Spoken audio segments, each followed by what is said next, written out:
Welcome to the WIN Coalition's What's Next Speaker Series, where we bring together thought leaders, innovators, and experts to explore the future of education and beyond. Our conversations are designed to inspire new ideas, spark curiosity, and provide practical insights for educators, students, and lifelong learners alike.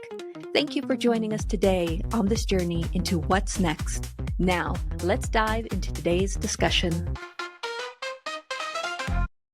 Hello, everyone, and thank you for joining us for our second episode of our What is Next Speaker Series podcast, sponsored by the WIN Coalition here at Yavapai College. The WIN Coalition, we're a community of practice where we have all of our people involved in this project looking out on the horizon to see what is next, not only in our college, in our communities, but also in our world.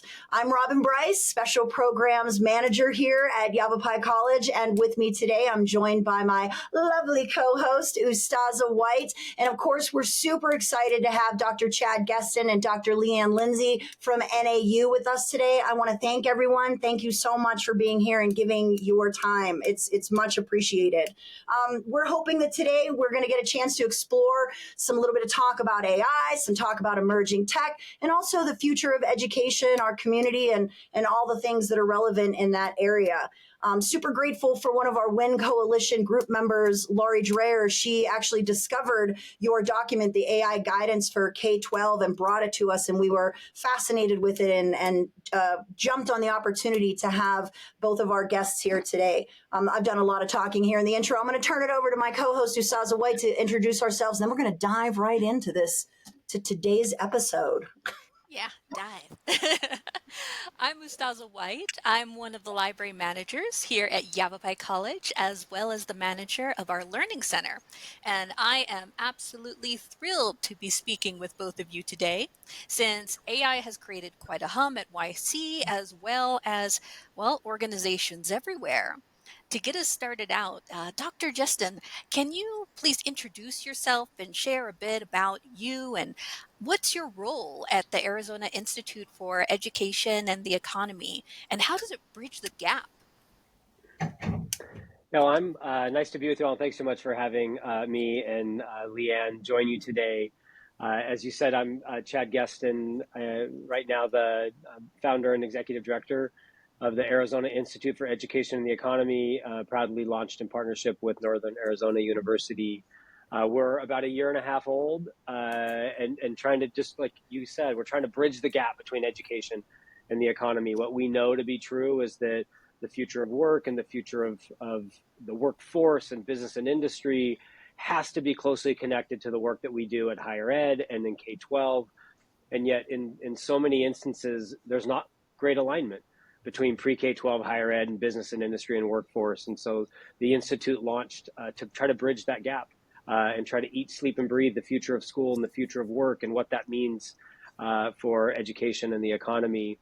We'll talk specifically about what that means for the Institute.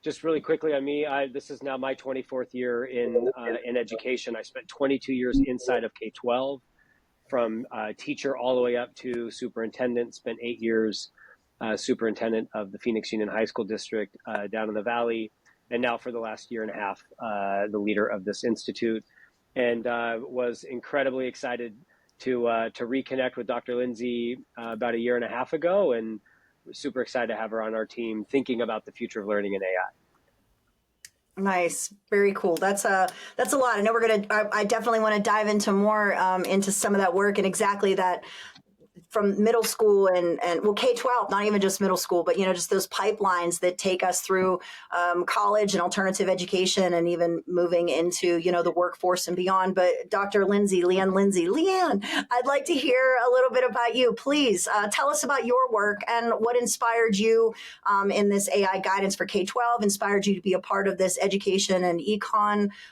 Institute. Tell us more. So again, thanks for having us here. My name is LeeAnn Lindsey, and this is actually my 30th year in education. And I too started off, in the classroom, in the K-12 system. But about 5 years into it, I sort of caught this education technology bug, if you will. And I started learning a lot about how as educators, we can use technology to really reinforce these transferable and durable skills like critical thinking and creativity and collaboration, and that it really fosters more of this skill set than it does just the acquisition of content. And that really spoke to my heart as an educator. So for about the past 25 years or so, I have been very laser focused on this area of education technology, digital learning. And right now, as part of EdTech and digital learning, we are talking about artificial intelligence. We've been talking about artificial intelligence incessantly for the past year and a half since the release of ChatGPT. And as a matter of fact, Chad, in his introduction, he referenced sort of reconnecting. Chad and I had known each other through a previous position, but had sort of, through different career moves and so forth, kind of lost touch. And then about a year and a half ago, he reached out to me and he said, "So are you following this conversation about AI and education?" And I was like, "Well, yeah, like you'd have to be dead or in deep hibernation in my field to not be following this conversation about AI."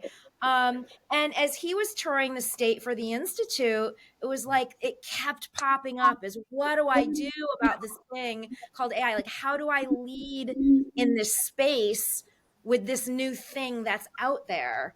And so we got to talking, and before you know it, we just started sort of brainstorming about how we can start leading in this space and helping leaders to lead in this space with AI. I just have to say, as a librarian, one thing just really, really stood out to me. So in your guide of AI guide for K through 12, you pulled AI out of digital literacy. And I was just really curious, given that as librarians, we normally focus on information literacy and digital literacy. What made you pull specifically AI out of digital literacy? I actually love that question. So my background, I've been, like I said, I've been doing ed tech for a long time, but my specialty, if you want to call it that, is digital citizenship, which is the ethics and the responsibility behind using technology and digital tools. And as part of the digital citizenship skill set, we actually pull out and emphasize information and media literacy. And I often say, and Chad's heard me say many times, like, media and information literacy is a hill I will die on. Like, that is a skill that everybody needs in 2024 moving forward. We all need it. But I pull it out separate from digital citizenship, even though it's a subset, because it deserves its due, quite frankly. And if you don't pull it out, it doesn't get its due. And in the same way, I think that about AI literacy, it is under this broader umbrella, so to speak, of digital literacy, but it also has its nuances because it really fits squarely into this idea of computer science.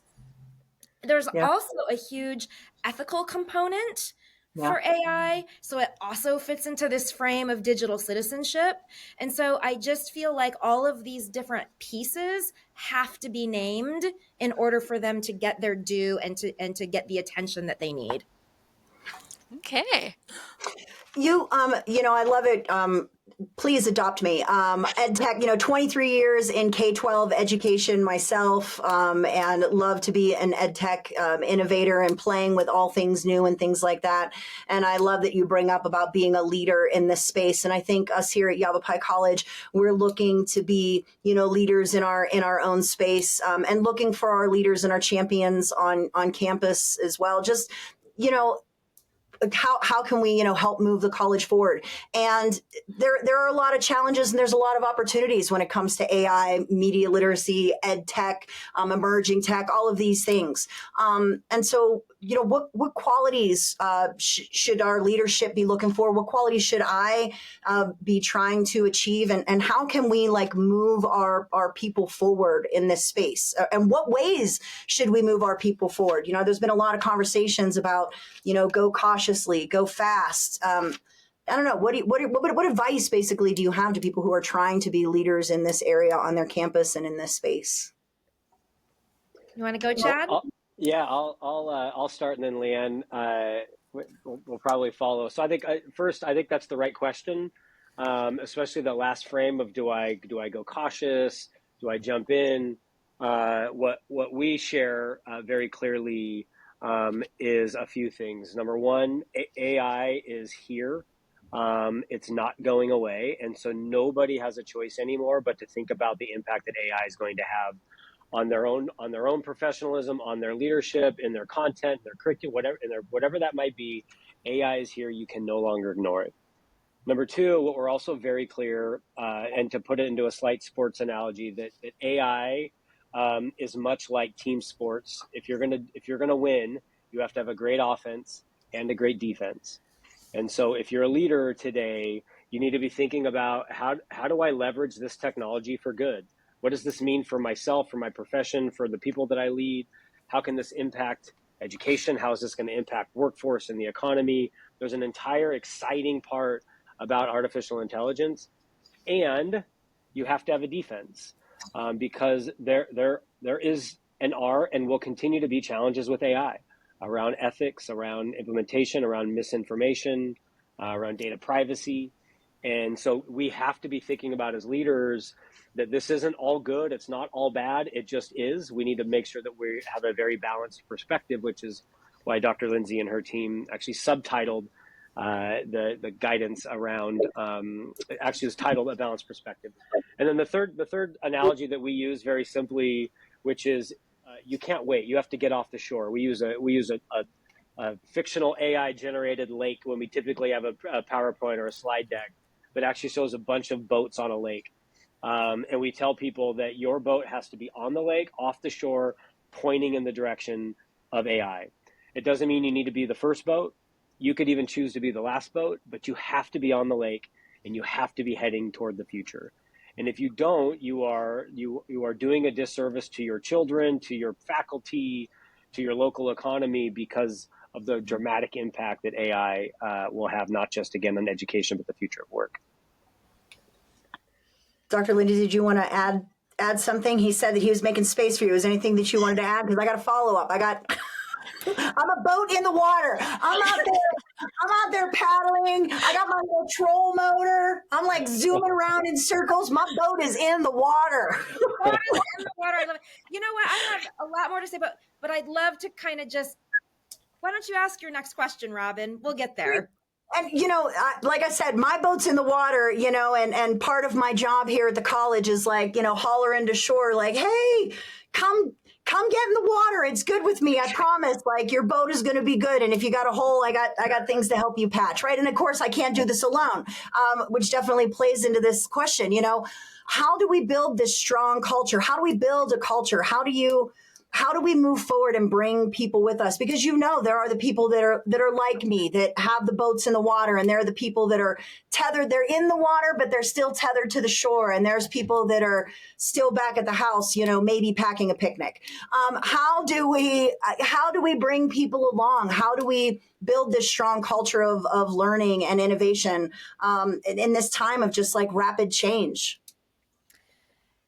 Those are really good questions. And I think before I answer it directly, I just want to reinforce this idea that, we like Chad said, we specifically named this guidance a balanced perspective because there is such a thing as being overexcited about AI. There is such a thing, and we've seen this in the field of ed tech before, where something is sort of labeled as this magic bullet, and this thing is going to transform education, and this thing is going to be the magic bullet, and that's just not true. And then there is this fear perspective that really paralyzes a lot of people and it keeps their boat on the shore. And so I think it's really healthy to acknowledge that we want to sit in the middle of that.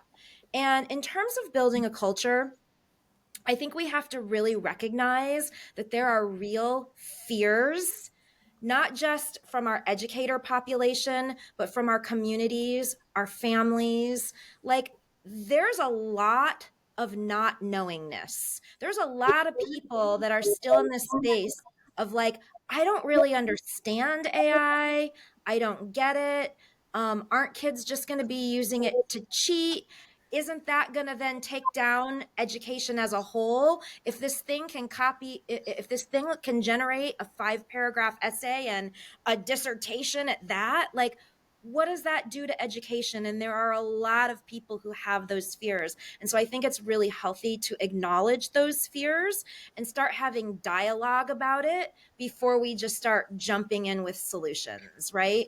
And then the other thing that I would say is that in the guidance, we talk about 5 ethical considerations. And to be clear, we don't know yet all of the ethical considerations that AI in education is going to bring about. We just don't know what they are yet, because we're at the beginning stages of use.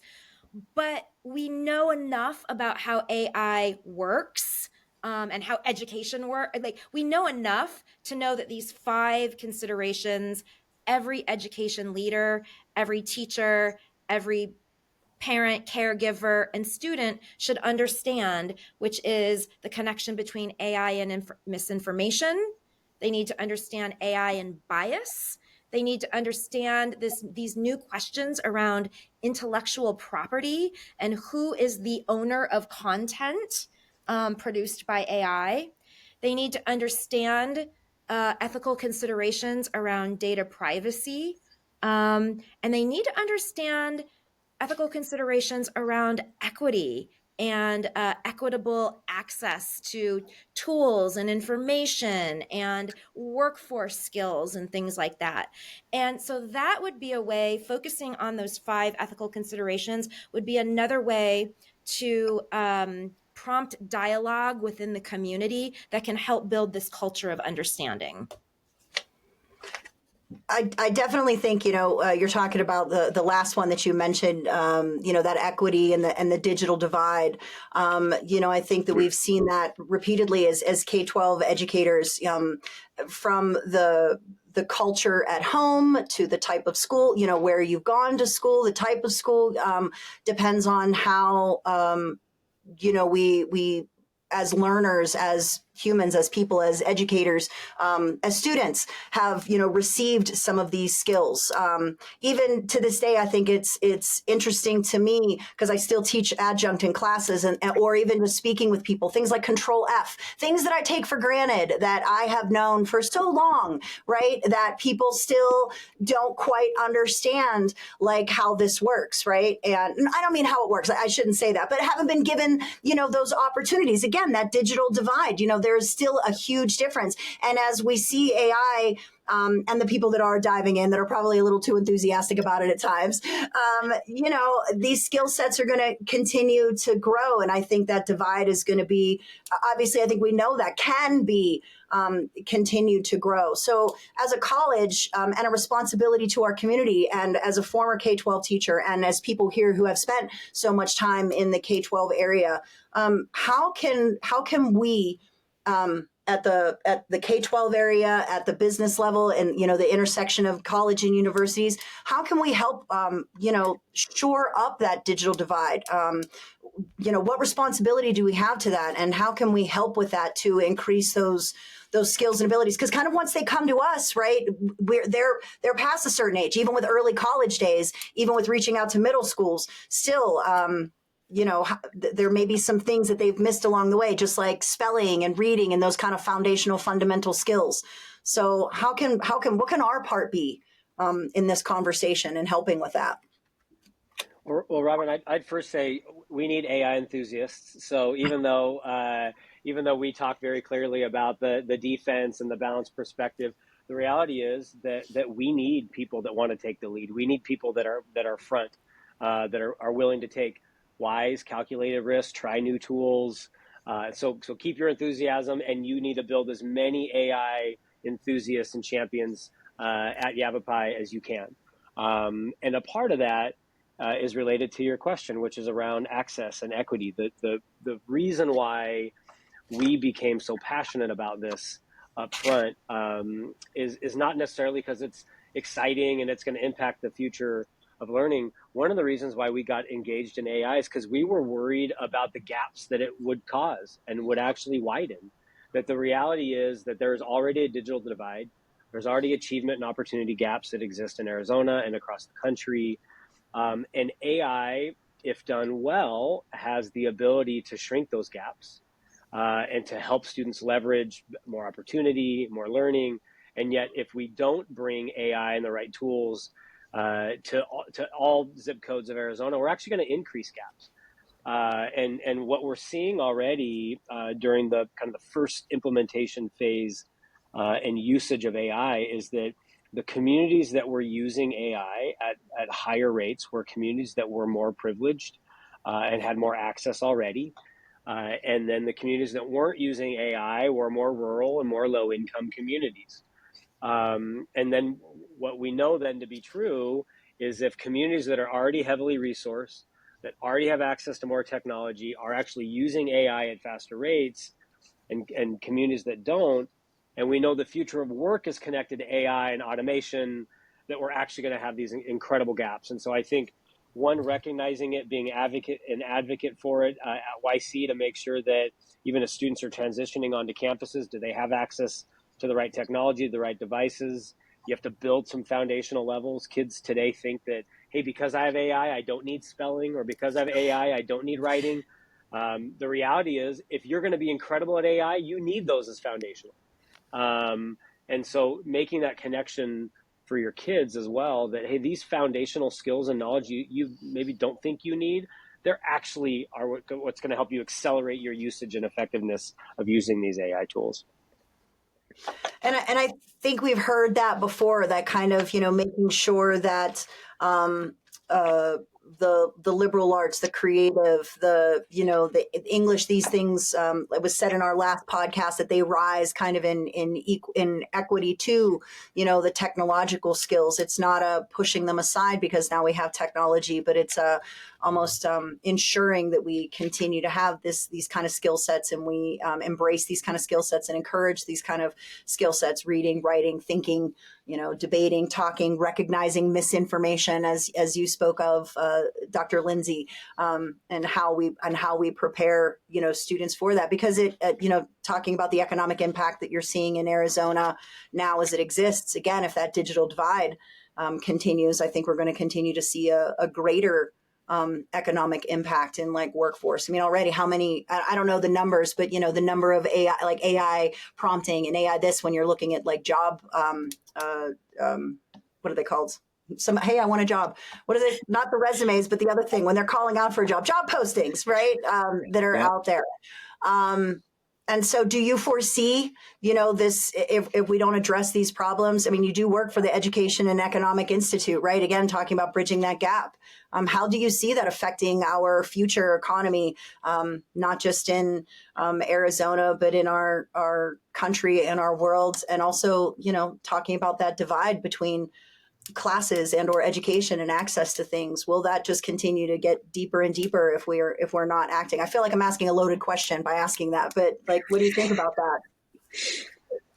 Yeah, so the Jobs of the Future report for 2023 names digital literacy as one of the top 10 skills on the rise. In other words, when we project into the future and we say, what are going to be the skills here in the next few years that maybe weren't as important, but they're going to grow in importance, digital literacy is at the top of that list. And specifically, it's like machine learning and algorithms and these kinds of things that are associated. So while it doesn't specifically call out AI literacy, is all these skills around using AI. So we know that to be true. But also we have tons of anecdotal evidence as well that Chad can probably speak to as he talks to business and industry and chambers and things like that. I don't know if there was anything specific you wanted to share. Well, no, I think a few things come to mind. I mean, yes, when you think about the future of work, AI, we talk about automation, elimination, and creation, right? So yes, there are jobs that are going to be automated. Yes, there are going to be jobs and careers that are eliminated, but there's also going to be incredible job creation.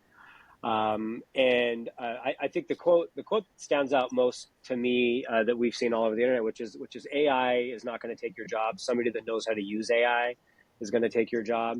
And I think that's going to be more true than the typical automation and elimination. Certainly, we're going to see entire industries and fields shifted from agriculture to customer service to phone banking to, I mean, there's certainly industries that are dramatically going to change who works, what the skill sets needed. Our institute is, although we're with NAU, we have an office down here in the Valley at the Helios Education Foundation. And the board chair tells a story of when he was in Scotland, actually touring Glenlivet, which is a Scotch making company. And he walked into the back to see how Scotch was made. Assumed he was going to see 100 people back there working these lines. One person on a fold-up table on a laptop running the entire, one of the largest Scotch making corporations on the planet. And when he asked this gentleman, he said, well, how many people used to be in here pre-automation? He said over 100. Wow. One person, one laptop, a table. So yes, that's true in some fields, yet in most other fields, it's actually going to be about AI literacy, your AI knowledge, your ability to prompt, your ability to seek information, your ability to create your own chatbots, your AI skills will actually be what's more important than the fear of you losing your job or your industry changing.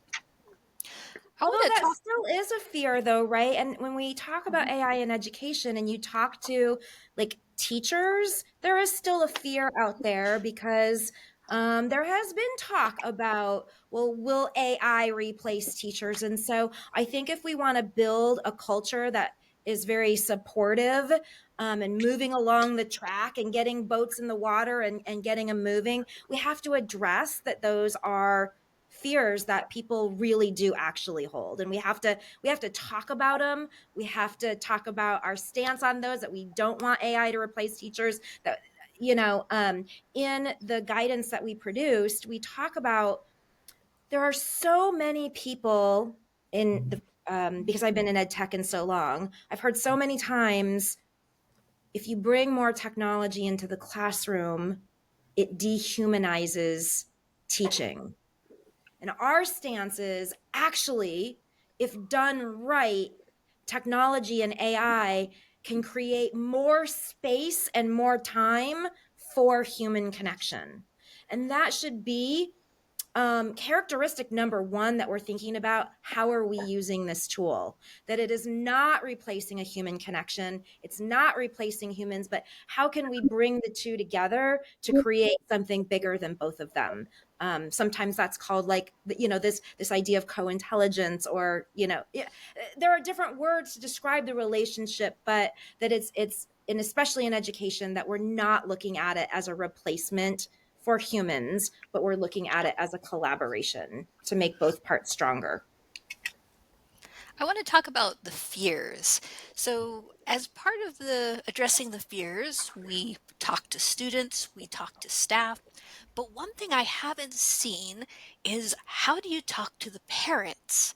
Because I have heard from some students who their parents, due to fears, due to telling them that AI is the start of Terminator, basically, that they don't want their child using AI in their house because they are under the impression that it is going to steal somehow information. So in these conversations, has there been any push on informing the households that the students are living in of what is AI? LeeAnn, I wasn't sure if you wanted to go first. I mean, I would say a couple of things. One, those those fears, we hear it too, right? That this is the beginning of Terminator, and the beginning of August the end. 2024. They turned on Skynet, right? August 28th, Yeah, 2024. yeah, I yeah, think that's when they turned it yeah, on. yeah. Go figure. And here we are. And so I mean, I think Dr. Lindsey or LeeAnn said this earlier. I mean, acknowledge the fear, that there is fear, and if used inappropriately, that AI can, yes, it can give away your data. Yes, it can give bad information. Yes, it can lead to bad decision making, whatever that might be. So yes, I think we have to honor that fear.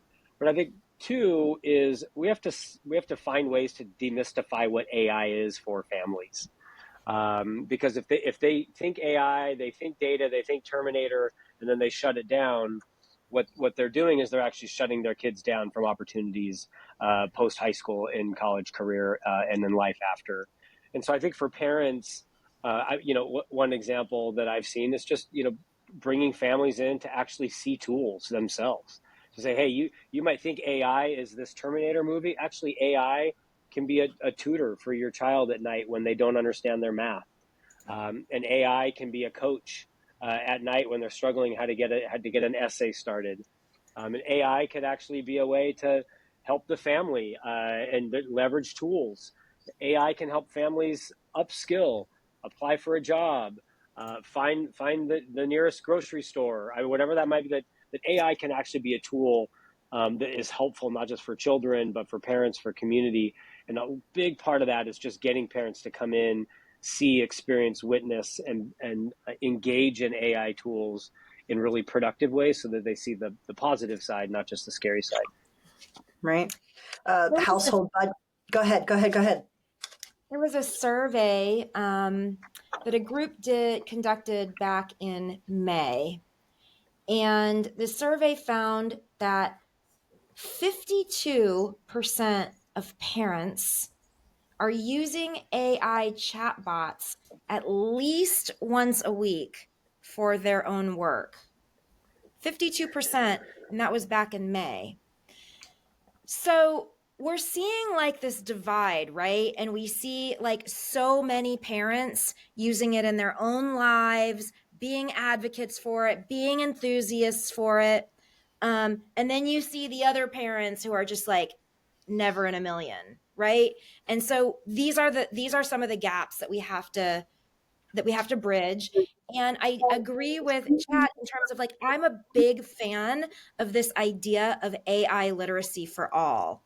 And when I say for all, I don't mean just for all students, although I do mean for all students. I mean for all families, for all community members, for all teachers. This idea of demystifying AI, really how to use it, really what it means, really how it can help us, and really the ethical and responsibilities that we have as users to protect those things that fuel our fears. Yeah. Yeah, again, having those conversations, it comes back to having those conversations, right? It comes back to finding that empathy for the other side, even the people that are on your side as well. I get someone a little too excited. But having those conversations, right? And again, those fears that parents and teachers have with students, even how they're going to use it, not even just giving the data away, but, it's a dumbing down, right? We're going to dumb down society because we're allowing them to do that. And I know that in some of your work, you've talked about students being not just passive consumers of these tools that are coming out so rapidly, right? But also to be these like active creators. And, how can parents, how about educators, what kind of conversations should we engage in with our learners and in helping them become those, those active creators rather than just those passive consumers of these things, rather than just putting it in, copying and pasting and, now I'm done with it, moving on. Yeah, and maybe Dr. Lindsey has a specific answer to that. But as you were thinking, as you were talking, I was thinking about the reality of AI saturation that already exists in society. And so many parents, students, community members who might say, hey, I don't want to do AI. It's not allowed in my house. The truth is, it already is. Your email now has AI generated tools. Your phone, brake assist, your navigation systems in your car. I mean, AI is everywhere. And so I do think that's a foundational discussion for folks to have, to just understand how it is, where it is, how it's being used, that no matter what, I don't care what zip code you're in, what profession you're in, unless you are sitting at home with no technology, not doing email, not using a phone, not driving a car, you have AI in your life. And so I think once we all understand that, then gosh, if AI is already in my life, then I need to learn more about it. I need to learn how to protect myself. I need to learn how to protect my children, so to speak. And so I think anyone who tries to draw that really hard line that AI is not for me, so to speak. And then I think maybe that bridges to, well, then if I'm going to be this passive user of AI, how do I then become an actual creator with AI? If it's already here, how do I leverage it to make myself wiser, smarter, better at work, at school, at home?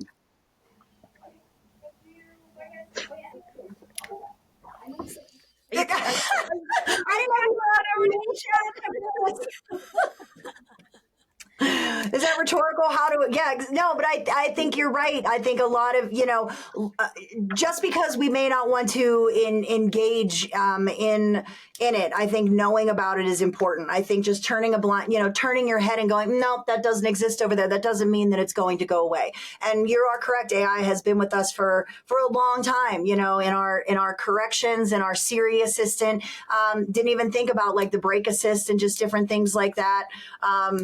On our street cameras. And I mean, it's just everywhere. We see it all over the place and all the time. So I think that knowledge, right? I think knowledge does help remove that fear, even if you're not going to be a super user, still learning about it, knowing about it, being aware of it, as your own personal responsibility, so that you can, engage in conversations and move forward with, as we vote on policy, or as we have conversations with our students, or as we have conversations with our children and our family, going into it with with an educated mindset, and, with like, okay, I like it and here's why, or I don't like it or here's why, or I like it and I don't like it and here's why.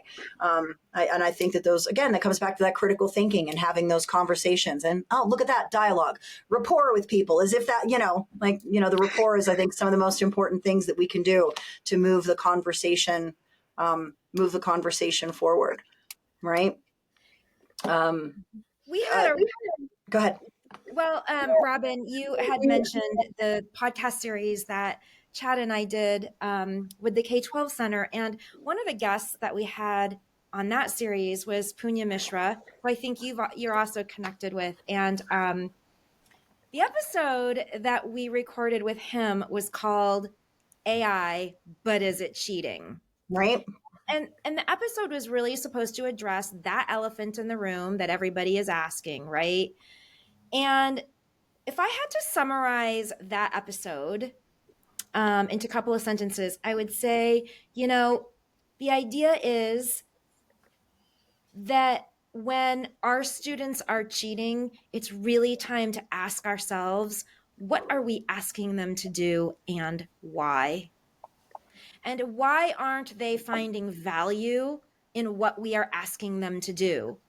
And what can we even state the value of what we're at? And if not, it's time to really rethink those assignments, those learning experiences, those creative endeavors. Are we asking them to recall something? Because I'll tell you what, if we're asking them to regurgitate information, yeah, ChatGPT or any of those tools, I mean, it is. That's going to be the demise of regurgitation for sure. But if we're asking them to engage in learning something that they deeply care about, that they're connected with, that they actually don't want to just grab an answer and get points for that, but they actually want to engage with that material, that we're asking them to create something new or expand on an idea or put themselves into their assignment or their work or their creative endeavors, we are going to be able to see how tools like ChatGPT and other AI tools can now become a coach for that student to engage in those creative endeavors, not as an answer machine, but as a creativity coach. Yeah, I listened to that episode. I loved Dr. Mishra's vulnerability in there when he was speaking about, what when you're not engaged with the assignment and you feel that nobody cares about your learning. I thought that was also really relevant that he kind of mentioned that, right? Because again, there is this relationship, this student teacher relationship, and if we are just putting assignments out there, especially like in an online class, and just like yep, and no real conversation, no real feedback. What message are we sending? And I do think that it opens up the door for that. And again, going back to the conversation that we had with Dr. Mishra, one of the things that he mentioned that I love is that, people, we talk about, like, I'm sure you guys are all familiar with the SAMR model, right? And so, like, how do we get to the R in the SAMR? And instead of just doing this, ChatGPT AI to use the same thing over and over again, how do we reinvent? How do we reimagine, what we're doing in ways that we can have assessments and, truly ask students to be creative with, or, be creative in our assignments, and ask students to be creative with these tools that are available, whether it be AI or other emerging technology trends, which so many of them, as you said, are just laced with AI right now. Google LM, so super stoked on that one right now. Or not Google LM, Notebook LM. But I do think that it's important for us to revisit that. And I think that just doesn't stop at the student level, what I as a faculty member am, how I'm engaging with my students, but also, I as a leader, if you will, in the college, or leader in my space, how can I look at the professional developments that I'm putting on and the things that I'm asking my faculty to engage in? How can, we engage with each other in different ways? How can leadership engage with their, direct reports in different ways? And how can we seek AI to help us be better in our jobs, not just doing the same old, same old. It's great that it can write an email. Love it. I use it every day. I give AI credit for helping me get the job that I have now, and I give it credit for helping me continue to keep the job. But how do we look at these things? And this just isn't a rhetorical question to you all, Ustaza, you included. How can we look at these tools to really reinvent the things that we're doing? Like, is there a process? Is there something that we should, look at to make things different, so it's not the same old, so we can get to that R, that reimagining? I'm going to tie it into imaginable. Just since you're talking about reimagining, I love the book Imaginable. And one of the activities that I love, that I feel would allow us to stretch a little bit in terms of considering what can AI help me to do, what can it help take over as terms of a task, is to write down that list of 100. What are the things that are part of my job that I don't think will change in the next decade? And then after I do that list, to write, okay, let's say that it's not true, and to look for those signals of change, and to look for what other people have done. Maybe it turns out this task that I thought that was so important that I do it a certain way, or that I have that it just, I don't know, that I just don't really need AI or anyone else to do. Maybe it turns out it can. And then what does that free up for me as far as creating cognitive surplus, and that's hard. I feel like that's a hard thing, because when we start really evaluating our jobs and we're looking at our security, this is our job, this is what we've always done, to really rock that boat, but then to think of what's next. What else can I do now that this 30 minutes, these 2 hours have been freed? I have so many thoughts running through my head right now. It's like they're probably all going to come out as a hot mess. But I'm going to try. You're home. There's safe space. Safe space. What you just said, it reminded me. I had a book club meeting yesterday. We don't actually read books, but we had a book club meeting, and one of my colleagues said that this week she has to facilitate a professional development, but it's a professional development that was developed by somebody else. So she had called this person and said, "Can I get the slide deck?" and the person gave her the PDF version of the slide deck. So everything that she needed to change, everything from names to interactive activities, she's like, I'm going to have to redo the slide deck. So we were like, the other members, we were like, well, why don't you throw it into AI and see if it'll create the slide deck for you? And she texted later and she was like, oh my God, you guys are lifesavers. It totally did. Now I can focus on my interactions and my plan for interactions with my participants instead of worrying about my slides. And this is sort of like what I mean by it can create that space. And you talked about the cognitive space that it frees up, but also this space for like this human element of your work. There was this study that was done, and I can't remember the group. If I could search for it, I would find it. But this was about a decade ago. And they were looking at the future of all these different industries, from healthcare to manufacturing to farming, all of these different industries, and the relationship with technology evolution. And what they said was, because of the things that technology is going to free up, the one skill that it will never have, and the one skill that we ought to be focusing on as educators and as a society, is actually empathy. And so let me give you an example of this. The example is from the healthcare field. And they said, imagine a world, because this is what it's going to be, where every diagnosis is at your fingertips. So whereas a doctor used to have all of this information in his or her head, and you would go in and you would see the doctor and you would describe your symptoms and go through that. And at the end of the day, the doctor would sort of give you a diagnosis, right? Well, in the future, and starting now, right, we're beginning to see this, where the diagnosis is at the tips of your fingers. But here's the thing.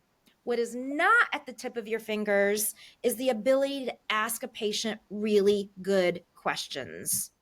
The ability to draw out of the patient what the symptoms are, the symptoms that the patient might not even associate with what they're doing, the symptoms that might not be physical, that might be, I don't know. I mean, I'm not a healthcare provider, so I can't, but you see what I'm saying? And then the empathy to be able to deliver this information. And so the skill set changes from a very technical, I have all this information in my head skill set, knowledge-based, to a relational aspect because of the technology. And they could literally go through every field and kind of draw a parallel in that same way. So I thought that was really interesting too. And I had one other point, but I forgot it. So I'm going to stop there. Well, and I'll make this brief. And I think what a lot of the medical studies around AI have actually shown is not only is it creating space for more empathy and more interaction, it's actually creating more accurate diagnoses when you combine human intelligence and artificial intelligence. So if you look at all these studies, if you haven't seen these across the country, where you'll have a patient come and share their symptoms with a doctor, and typically the diagnosis is 90-91% accurate. You share it with an AI tool, it's 90-91% accurate. When you actually combine AI tools and human intelligence, you can get up to a 98% accuracy on diagnoses when you combine the two of them. So not only is it creating more space for interaction and empathy, it's actually getting to more correct answers in multiple fields. And I think that speaks to, again, that idea of fear that we talked about earlier, right? Like, people need to recognize and remember, like, that these tools, were nothing without us, right? Us being the humans, like, not me, I didn't develop this stuff, right? But they came into existence because of us. And, we are stronger with them. It makes us a better us, right? Take the skill set that you have, which, we have wonderful subject matter experts that we engage with all the time, not just on college campuses, but I just mean in the world at large. And you take that subject knowledge that you have spent years developing, as well as just this bank of, information that's meant to act as a human. And exactly, I think you put the two together and it really can make a great thought partner, with that final check being that human before that information then eventually gets passed on to that learner. I just think that it's important to stress that relationship. can't really have one without the, well, you can have humans without the tech, but not even. I mean, once again, right? It's everywhere. Just someone over the summer, I know two people that don't even have a cell phone. One over the summer, we brought him to the dark side. He now has a cell phone, spend time, not even just a smartphone, just cell phone, period. And then we have another person on this campus who does not have a cell phone. And part of me gets it, right? I mean, playing into that fear, there are times that I'm like, oh, I wish, the internet didn't know things about me, but it does. It's okay. There's nothing really bad out there. People are like Googling my name, like, what did you do? Right now, Robin.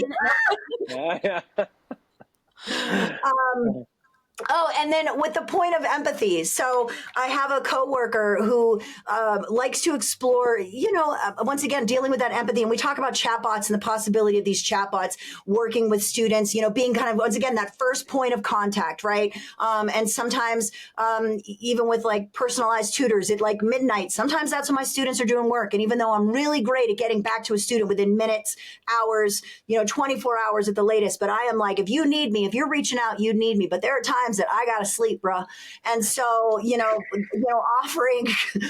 offering them, those chatbots and things like that can help them. But even just with like mental health crises and, students being able to have something to reach out to, but then there being that follow up, right? It's not just the conversation doesn't terminate after that student, goes to sleep. Somehow there is someone, a human is alerted. And then again, like does that interaction of like, hey, I see you're struggling. Like, how can I help you? And I know I'm going off on a tangent here, but just again with the empathy, because it fascinated me. My cat was really sick last week. And so I was like typing and I was like stressing hard. I'm like, oh my gosh. And then as she started to get better, I was using 4.0. I was using chat 4.0. And it was like, it sounds like you're really doing what's best for your cat. Is like, rest assured. I was like, whoa, like I felt, I got a little choked up from like the empathy that the chat. Now, again, I'm talking with my vet. Please know that the vet is involved in this loop, right? The vet and I have on a first name basis. I call and they recognize my voice, but also Chat GPT was helping me just with like those immediate high levels of anxiety that I was having. It's like, you're doing great. Everything that you're doing is great. And I'm like, thanks, Chat. Like, I appreciate you. You're always there for me. You're always there for me.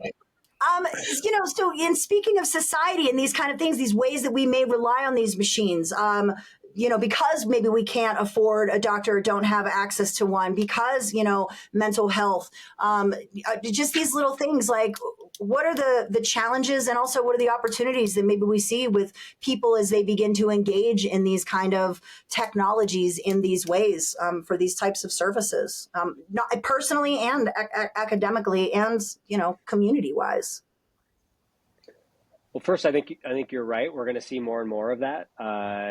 Individuals that typically didn't have access, whether that was to healthcare, the right diagnosis, mental health, even people that didn't have access to prepping for an interview, a coach for an interview, people didn't have access to help with their resume, people that did, right? What do you do on your first day on the job? Like things that you would never be able to get help before, you actually now have at your fingertips. And so I do think, we know because we're already seeing it, that AI will just radically transform, again, not just education, not just the economy, but to your point, to society and everyday life. And I think one thing we just really have to remember, and we've said it, every one of us has said it in a different way. Robin, you just said it, is this idea that the human has to be in control of the technology. We have to have oversight. So even as you're chatting with 4.0, it's like, you're like, but I was also in touch with my vet, right? Like, or if I'm talking about the example of a doctor, it's like, but there's a doctor overseeing this, because there are still those considerations and we still know that it gets it wrong. And AI is not intelligent, actually. I mean, like it's intelligent in that it is creating content from patterns and from an algorithm. But humans need to be involved in the process. And it really is this collaboration with humans that makes it so powerful. Yeah, I agree. We need that human element. Going back to your point, yes, people who, AI AI might not take your job, but someone who knows AI might take your job. But and I even kind of stopped using that one. I use that one in my presentations a lot because I think that there's so much more to it than just like this threat, this looming threat. It really needs to be more of a collaborative effort, and like really realizing that like we're all in this together. Again, this thing is here. It's been here for a minute. ChatGPT came out in November 2022, right, and just brought it really to the forefront. So how can we work on these things together to make our spaces better, right? I think it's important conversation. It can do things better than we can. I mean, if we think about like all the things that the technology can do, like for example, like ChatGPT doesn't actually have emotions. And so if there are tasks that we need the emotion taken out of that task, it might be the right like a tool we can use. So we have to look at like how the tool is made, and that's where the AI literacy comes in as well. Is if we understand how the tool works, then we can plug in the most appropriate and the most effective uses for these tools within context. So, and it might not have emotion, but I always say please and thank you whenever I'm done using it. Too. And I will tell you that there was one time, and it was actually while I was writing the AI guidance, and I was using Copilot, and I asked so many questions that Copilot literally told me that I reached my, like, you have asked too many questions, and I will not answer anymore at this time. Goodbye. And by the way, I had the premium enterprise version of Copilot. So it wasn't like I had a limit of how many questions I could ask. It literally got like annoyed with me. So you found the end of the interview. I was like, please, thank you so much. I really appreciate you. Well, this has been a lovely conversation. We're coming to the end. I see that we've been here on the phone, but we have one more question that we want to ask you guys. Yes, it's a surprise question, right? One more question that we want to ask, and this is for both of you. Whoever answers first gives the other person a little bit of a time to think about it. But my question here for you is, what is the best piece of advice that you have ever received in your entire career or in life? But what's the best piece of advice you've ever received? Wow, unrelated to AI. Interesting. So I would say this: the best piece of advice that I got early in my career, which is establish as best as you can your own values personally, and carry those into your professional career.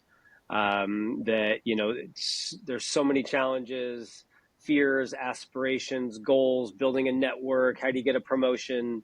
But all of that should still sit under this common set of core values of who you are, what you stand for, and don't let work, don't let promotion, don't let fear stand in the way of who you are, whether you're at work or at home. How about you, Dr. Lindsey? I mean, like mine is kind of similar. The piece of advice was actually about not playing small. And it relates to what Chad just said, because in context of the advice, it was about sort of like, if you feel so passionately, if you're driven by such a strong value toward something, never play small, like go for it.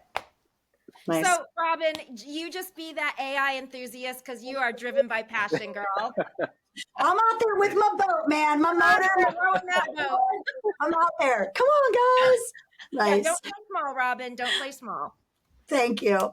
Well, I want to thank everyone for being here today. This was a lovely conversation. I think that our community is going to be so excited, listening to this. It's, again, your time, your expertise, your knowledge in this space is so appreciated. And I look forward to more of the work that you are going to continue to do through NAU and through, just our state at large and our world. And please, if there's anything, that you want from a little community college, I put that in quotes, even though we're little, as our other co-host who isn't here, we like to punch above our weight. So if there's any ways we can collaborate, be a part of what you're doing, adopt me, then we're definitely here for it. Just thank you so much for everything today. Thank you for having us. Thank you. You're welcome. Thank you for tuning in to this episode of the What's Next Speaker Series, brought to you by the Yavapai College WIN Coalition. We hope today's conversation has sparked new ideas and inspired you to think about the future of education in fresh and exciting ways. If you enjoyed today's episode, don't forget to share it with your colleagues and community. Until next time, keep seeking signals, stay curious, and join us on the journey of discovering what's next.